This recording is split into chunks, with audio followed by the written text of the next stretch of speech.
Hello guys, எல்லாரும் வந்துட்டீங்கல்ல.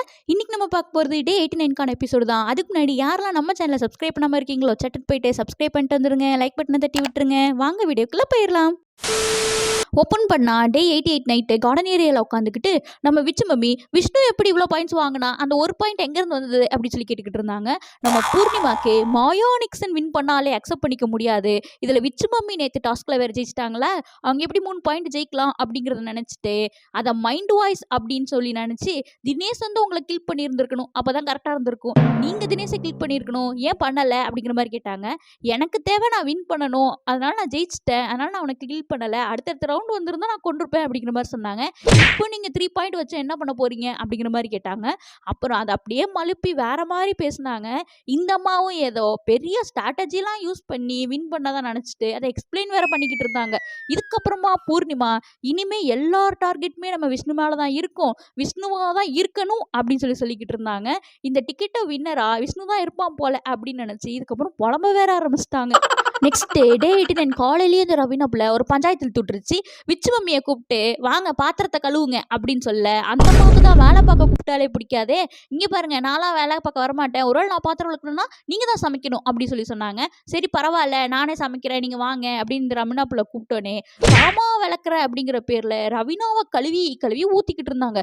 நடுவில் அங்கேருந்து எதுக்கு கூப்பிட்டேன் இங்கேருந்து எதுக்கு கூப்பிட்டேன் அப்படின்னு விச்சு மம்மி பேசும்போது அங்கேருந்தா கூப்பிடுவாங்க அப்படின்னு நம்ம தினேஷ் வந்து சும்மா இல்லாமல் வாயை விட்டாரு. உடனே நம்ம ரவீனாவையோட தினேஷையும் சேர்த்து இந்த அம்மா கழுவி ஊற்ற ஆரம்பிச்சிருச்சு.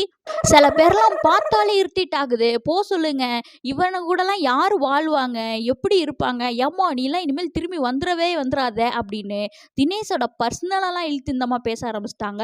ஏன் மம்மி இதெல்லாம் உங்கள் ஏஜுக்கு நல்லா இருக்கா, பெரிய பெரிய படிப்புலாம் படிச்சிருக்கீங்க, இப்படிலாம் பேசக்கூடாது அப்படின்னு உங்களுக்கு தெரியாதா? இப்போ நான் சொல்கிறேன், நீங்கள் 3 பசங்களை பெற்று வச்சுருக்கீங்க, உங்கள் வீட்டுக்கு வரப்போகிற மருமவ ரொம்ப பாவம் அப்படின்னு சொன்னால் உங்களுக்கு எப்படி இருக்கும்? கொஞ்சம் நஞ்ச பேச்சு இல்லைங்க. ரவீனா பிள்ளைக்கெல்லாம் எப்படி கல்யாணம் ஆகும், இதெல்லாம் எப்படி புள்ள பெக்கும், இதுக்கே அதுக்கு வலிக்குது அப்படிங்கிற மாதிரிலாம் பேச ஆரம்பிச்சிட்டாங்க. இதுக்கு நடுவில் ரவீனா உன்னை யாரோ ஏற்றி விட்டு வேலை பார்க்குறாங்க அப்படின்னு சொல்ல, நீங்கள் சாமான் கழுவும் போது என்னென்னலாம் பேசுனீங்கன்னு நான் கேட்டேன், நான் பேசினா அது வேறு மாதிரி போயிடும் அப்படிங்கிறதுனால பேசலை, நீங்கள் என்னெல்லாம் இழுக்காதீங்க அப்படின்னு சொல்லி அதை அங்கேயே கட் பண்ணி விட்டாரு. மணி வந்துட்டு நீங்கள் பேசுனது எதுவுமே கரெக்ட் கிடையாது, எதுக்கு நீங்கள் பர்சனலாக இழுக்கிறீங்க அப்படின்னு சொன்னதும் ஐயோ எல்லாமே கேமரா முன்னாடி ரெஜிஸ்டர் ஆயிருக்குமே அப்படின்னு சொல்லிட்டு ரவீனாட்ட நான் பண்ணதான் தப்பு அப்படின்னு கேமரா முன்னாடி மட்டும் சாரி கேட்டுக்கிட்டாங்க. கெஸ்ட் வந்த டயத்துல தினேஷ் விஜய் இவங்க 2 பேர் மட்டும் தான் மொத்த கிச்சன் ஒர்க்கையுமே பார்த்துக்கிட்டாங்க. எல்லாருக்கும் சமைச்சு போறதுல இருந்து எல்லா வேலையும். இந்த அம்மா வந்தா மட்டும் சீப் குக் கணக்கா கிச்சனையே ஒரு வழி பண்ணிடுறாங்க. இதை பத்தியே கிச்சன்ல விஷ்ணு தினேஷ் எல்லாரும் பேசிக்கிட்டு இருந்தாங்க.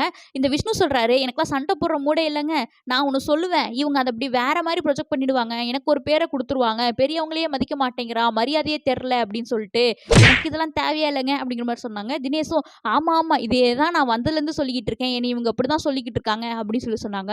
சரி இந்த பஞ்சாயத்து இதோட முடிஞ்சிச்சா அப்படின்னு பார்த்தா இல்லைங்க, மத்தியானம் திரும்பியும் ஆரம்பிச்சிட்டாங்க. சும்மா இருந்த விஷ்ணுவை கூப்பிட்டு உருளைக்கிழங்கு உரிக்க சொல்ல, அதுக்கு அவர் என்னமோ சொல்ல, அங்கேயே 2 பேரும் திரும்பி அடிச்சுக்க ஆரம்பிச்சிட்டாங்க. அப்பாடே யாரா நீங்கள்லாம், கண்டென்ட்லாம் விட்டுற வேண்டியது தானே, இதெல்லாம் தூக்கி 1 hour ஷோல போட்டு எதுக்கு எங்களை டார்ச்சர் பண்றீங்க? நம்ம விச்சு மம்மிக்கு ஆத்திரம் அடங்கலைங்க. போய் மாயா பூர்ணிமா கிட்ட அந்த பிரின்சிபல் வந்து சனிக்கிழமை பஞ்சாயத்து பண்ணுவாரே, நீங்கள் என்ன பண்ணுவீங்க, உங்களெல்லாம் டிசி கொடுத்து இந்த வாரமே அனுப்பிடுவீங்க அப்படின்னு சொல்லிக்கிட்டு இருக்காரு அப்படின்னு சொல்லிட்டு விட்டுவிட்டா ஓட்டுக்கிட்டு இருக்காங்க. அந்த பிள்ளைங்க அதெல்லாம் காதுலேயே வாங்கலை, எங்களெல்லாம் யாராலையும் அனுப்ப முடியாது, நாங்களே அமுச்சுக்கிட்டாதான் உண்டு அப்படிங்கிற மாதிரி சொல்லி அதுங்களே சிரிக்க ஆரம்பிச்சிருச்சுங்க. இதே டயத்தில் ஸ்மால் பாஸ்ல தினேஷ் டீம்லாம் உட்காந்துக்கிட்டு நம்ம விச்சு மம்மியை பற்றி குறை சொல்லிக்கிட்டு இருந்தாங்க. பர்சனல் அட்டாக் பண்ணுறது, தினேஷ் டிவோர்ஸை பற்றி பேசுறது, மணி ரவீனா கல்யாணத்தை பற்றி பேசுறது, புள்ள பக்கிறத பற்றி பேசுறது, அப்புறம் விஷ்ணு ஃபேமிலி பாண்டிங்கே இல்லை அப்படின்னு சொன்னது, அப்புறம் தினேஷ் ஃபேமிலி வந்திருந்தபோது என்னமோ சொன்னாங்களாம், அது எல்லாத்தையும் வச்சு டீட்டெயிலாக பேசிக்கிட்டு இருந்தாங்க. இது மட்டும் இல்லை, மணி சிக்கன் கேட்டபோது அவங்க குறுகுறுன்னு பார்த்தாங்களாமா, பூர்ணிமாக்கு அள்ளி அள்ளி போட்டாங்க அப்படின்னு சொல்லி அந்த பக்கம் அவங்க வந்து கொட்டி தீர்த்துக்கிட்டு இருந்தாங்க அவங்க ஆதங்கத்தெல்லாம். பாவம் அவங்களும் என்ன பண்ணுவாங்க, டாஸ்க்குன்னு ஏதாவது வச்சா பரவாயில்ல, அவங்களுக்கும் டைம் பாஸ் ஆகணுமா இல்லையா? நெக்ஸ்ட் டே டிக்கெட் ஆஃப் ஃபினாலேவோட அடுத்த ரவுண்ட் ஆரம்பிச்சிச்சு. 2 போர்டு வச்சு 2 டிக்கெட்ட குடுத்து 2 டீமா பிரிஞ்சு இத புடிச்சுக்கோங்க அப்படின்னு சொன்னாங்க. 2 டீம் பிரிக்கிற வேலைலாம் இல்ல. அவங்கவங்க டீம் அவங்க தனியாவே நின்னுட்டாங்க. பட் இந்த டாஸ்க்ல 5 பாயிண்ட்ஸ் கிடைக்குமாமா. ஃபர்ஸ்ட் பிளேஸ் வரவங்களுக்கு 5 பாயிண்ட்ஸ், அப்புறம் 4, 3, 2, 1 சொல்லி 5 பேருக்குமே பாயிண்ட்ஸ் உண்டு அப்படின்னு அனௌன்ஸ் பண்ணியிருந்தாங்க. டாஸ்க் நடக்கும்போதே நம்ம நிக்சன் கையை தூக்கியிருப்பாப்புல.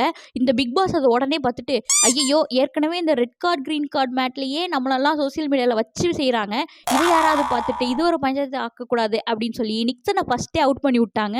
பிக் பாஸ் நிக்சனை அவுட் பண்ணதுமே மாயா பூர்ணிமாவுக்கு செம்ம ஷாக்குங்க. ஏன்னா இதுக்கு முன்னாடிலாம் அவங்க சீட் பண்ணி சில விஷயம்லாம் பண்ணாங்க இல்லையா, அதே மாதிரி இதில் பண்ண முடியலையே அப்படிங்கிற ஒரு எண்ணம் தான். ஏன் ஸ்பாட்லைட் டாஸ்கில் கூட விஜய் கிட்ட வந்துட்டு, நீ ஏன் பாயிண்ட்ஸை கம்மியாக சொன்ன, அதிகமாக சொல்லியிருக்கலாம்ல அப்படின்னு சொல்லி கேட்டாங்க. அதுக்கு விஜயும் நான் நேர்மையாக தான் இருப்பேன் அப்படின்னுலாம் சொல்லலை, அர்ச்சனாவும் கவுண்ட் பண்ணாங்க அதனால சொல்ல முடியல அப்படின்னு சொன்னார். அர்ச்சனாவை இந்த டிக்கெட்டு ஃபினாலிலேருந்து டிஸ்குவாலிஃபை பண்ணதில் ஒரு நல்ல விஷயம் என்னன்னா, ஓரளவு கேம் ஃபேராக போகுது. அந்த எலிமினேஷன் கார்டில் மார்க் வச்சு எல்லாரையும் அவுட் பண்ணதை பிக் பாஸ் கிட்ட சொன்னதே அர்ச்சனா தான். இதுக்கு தான் மாயா அண்ட் கோ சொல்றது, முற்பகல் செய்யின் பிற்பகல் விளையும்னு சொல்லிட்டு. தோற்றுவோம் தெரிஞ்சாதான் நம்ம பூர்ணிமா புலம்ப ஆரம்பிச்சிருவாங்களே, அதே மாதிரி விஜய் திட்ட ஆரம்பிச்சிட்டாங்க. இதெல்லாம் ஃபேரே இல்லைங்க, நீங்க தான் பிரிச்சு விட்டுருந்துக்கணும், அவங்களாம் ஸ்ட்ராங்கா அந்த பக்கம் நின்றுட்டாங்க அப்படின்னு சொல்லி திட்டிட்டு இருந்தாங்க. நம்ம விச்சு மம்மி தினேஷ் போனாதான் நான் போவேன் அப்படின்னு சொல்லி டஃபை கொடுத்தாங்க. பட் ஆனால் முடியல, அவங்க அவுட் ஆயிட்டாங்க.